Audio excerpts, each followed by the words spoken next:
அக்மீமன பகுதியில் வீடொன்றின் மீது இன்று அதிகாலை துப்பாக்கி பிரயோகம் மேற்கொள்ளப்பட்டுள்ளது. இன்று அதிகாலை 5:30 அளவில் துப்பாக்கி பிரயோகம் மேற்கொள்ளப்பட்டுள்ளதுடன் இதனால் இவருக்கும் பாதிப்பு ஏற்படவில்லை என போலீசார் தெரிவித்தனர்.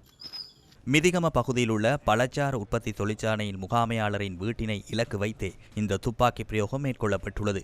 சம்பவ இடத்திலிருந்து 4.9 மில்லிமீட்டர் வெற்று தோட்டாக்கள் கண்டுபிடிக்கப்பட்டுள்ளன.